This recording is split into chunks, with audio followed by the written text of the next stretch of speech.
Capcom just dropped Dragon's Dogma 2 cinematic gameplay overview trailer, while I am also extremely excited for a potential sequel.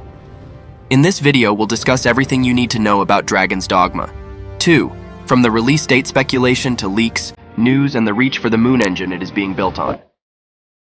For those who are new here, let me give you an overview of what Dragon's Dogma game is.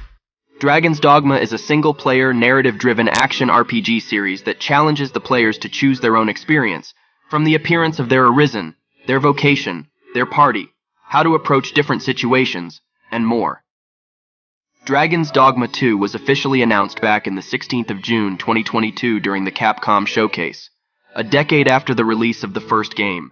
On Tokyo Game Show 2023, as of making this video, we got Dragon's Dogma 2 official gameplay overview trailer, revealing the 4 generic classes, skills, single player with AI pawns, up to 3, with no co-op multiplayer mode in the game.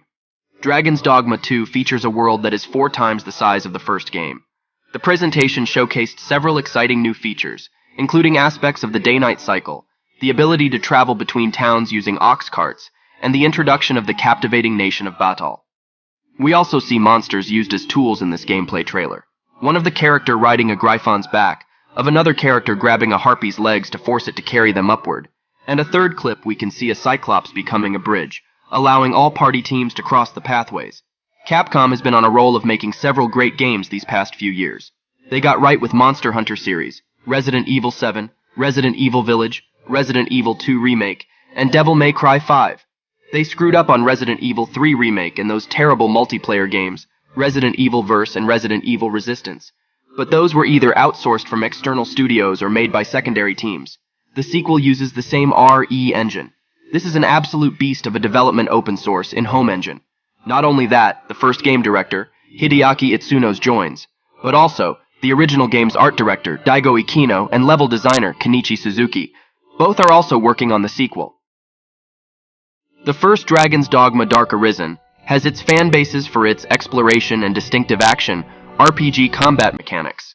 The timing-based combat that has propelled the popularity of acclaimed titles like Dark Souls and Monster Hunter. However, they also introduce captivating elements such as the ability to grapple onto big monsters. But Dragon's Dogma Dark Arisen add in twists like grappling onto monsters in order to climb onto them. I always wanted to run up the arm of a Cyclops and stab it in the eye, or cut the tail off a giant lizard or a chimeras in the game. When the first game released, had certain weapons, armor, quests, and even character creation options locked behind paid DLC.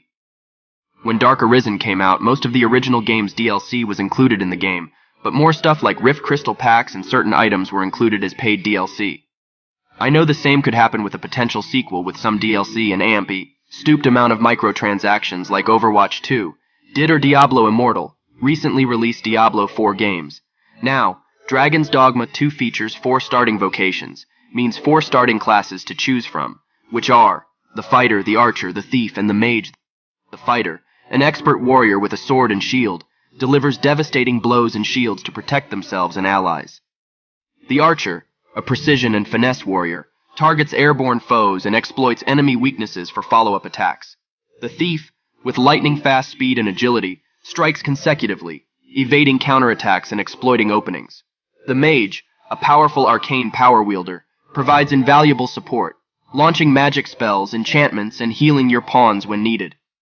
One thing I've noticed that no one seems to be pointing out is ogres can now appear in open daylight. I know it's a minor thing, but with this information it seems that some encounters we know from the first game will vary. And also, the game director Itsuno revealed the Magic Archer and Mystic Spearhand, exclusive to player-controlled Arisen only.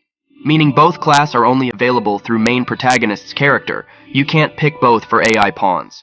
The Magic Archer uses magical arrows for versatile attacks, healing, and custom skills, while the Mystic Spearhand uses unique duo spear and magic for devastating attacks.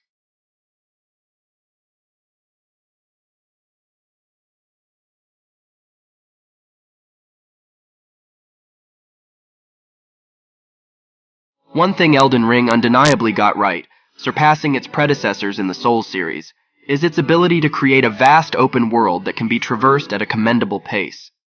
Overall, I have never been so excited for a game before like this. The dev team took the first Dark Arisen and without sacrificing anything from the first game, but taking all systems and improving upon them.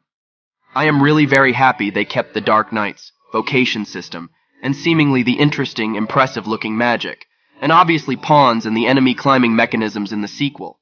I can't wait to see what other vocations and skills are in the game. I did notice some of the animations look kinda janky at times, but Capcom have a lot of time to polish it up to gold standards before release. Let me know in the comments below what you thought of the Dragon's Dogma 2 reveal trailer and what aspects you're most excited about. Thank you for watching. Don't forget to like and subscribe for more exciting content. Until next time, peace out.